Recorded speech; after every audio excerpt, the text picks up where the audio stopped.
had that. They just had, like, another guy just going, oh, no, he hit him with a sledgehammer. That the referee wasn't watching.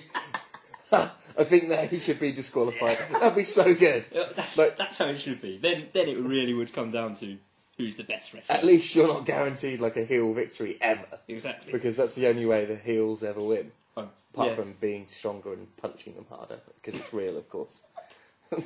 Imagine the amount of victories Triple H would be denied if they took back all his sledgehammer work. Yeah. I mean, it'd be quite handy when he has to redo his house, because he's learned good skills with a sledgehammer. So if he needs to knock down the wall, it'd be like really easy. Only I didn't know this, but if you use the handle end of it rather than the end of the mallet, you'll cause a lot more destruction. I did not know that. Well, he's obviously Triple H is the expert. Exactly. Yeah. Why use the heavy bit on the end when you could just use the handle? It's to do with leverage. I'm sure gravity acts more on the wooden handle if you've got heavy weights. And when you're hitting someone with a chair, there's no point hitting them in the face with it. It's best on the back. Back. The back every time, because it's got less surface area. So and it probably causes like a sort of little tremor down the person's spine, paralysing them momentarily. Like the bear hug, which stops you from using your hands. You can't. Yeah, if someone's holding you a bear hug, it's impossible to move your hands around. And when you're in a sleep hold, of course. And the Kali vice grip, that's...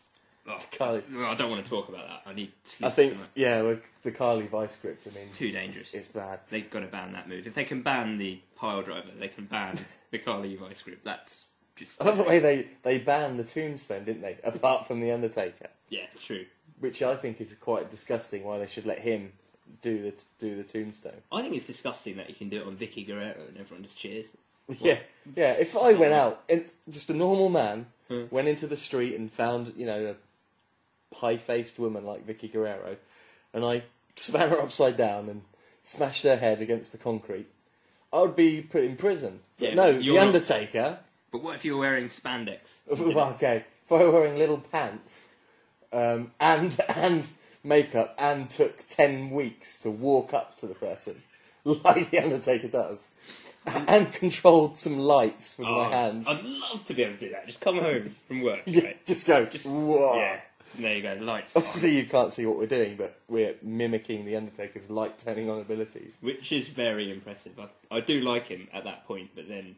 From there on in, you've nearly got the whole sort of range of Captain Planet characters. You've got like Kane, who can make fire. The Undertaker could do the lights. And X-Pac had heart when he was the 1, 2, 3 kid. God! He won by using heart. What was the wind? Well, there's water as well. We need someone that. Uses Triple water. H. He spits water. There you go. That's his gimmick. Exactly. He spits water. I mean, what's going on? Why is this happening? But we're nearly up to 20 minutes, so. We've not really discussed Raw much. No, but we should just wrap this up by just saying how much we hate TNA at the moment.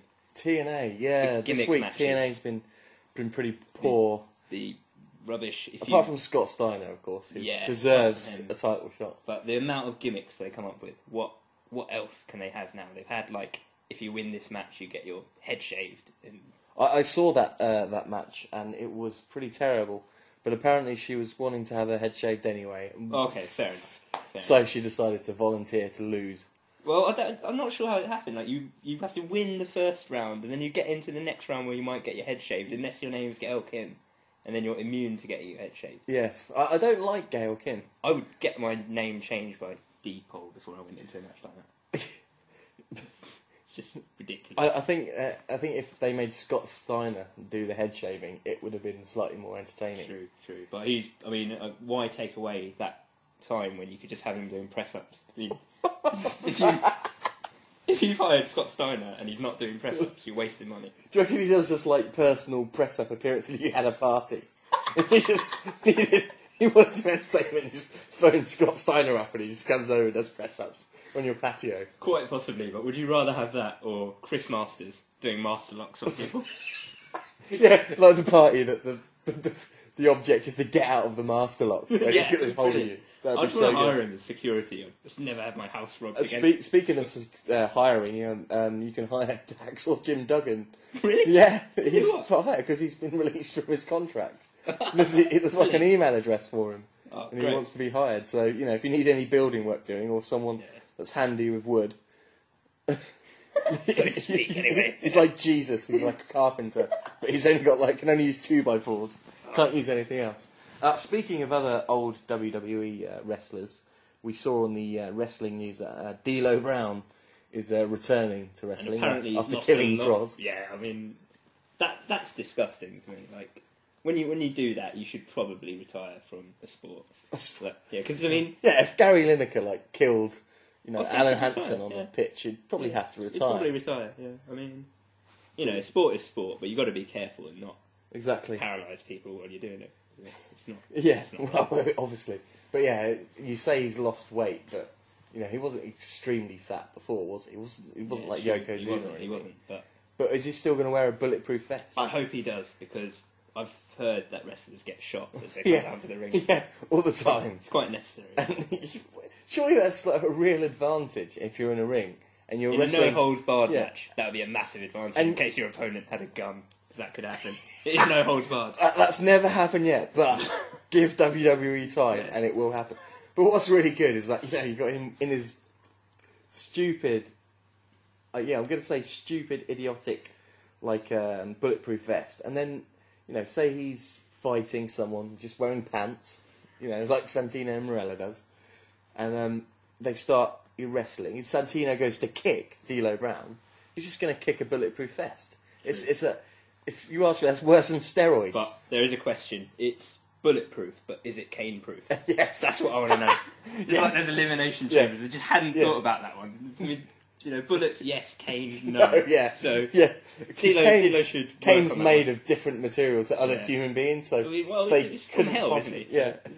He's from hell. Well, when he stopped being a dentist and then isn't he from where the Undertaker's from? Death Valley. Is it parts of No, Death Valley. From Death Valley, aren't they? The thing is, he's not really from Death Valley, though, is he? The Undertaker's from some redneck hick town. Have you seen his birth certificate? Well, then, you can't prove it. So he is. I will find a copy of his birth certificate. Yeah. And that's terrible. Well, we're getting to the realms of 24 minutes. So we should wrap this up. But anyway, here's the first one. If you like it, subscribe. I'm sure you probably won't, but you might as well. And then hopefully next time we will do a more in-depth analysis of the actual programme, rather than just rambling about just general wrestling banter. Next time we really got to discuss Lex Luger's metal plate and yes. Whether that's ethical. And next time we will also be reviewing the Ultimate Warrior's comeback.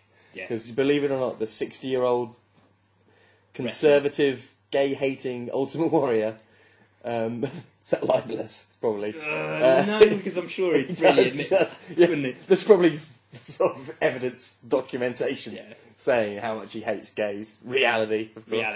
Reality. But hope you enjoyed it, and no doubt tune in for the next one and listen to the crap that we speak. See you later.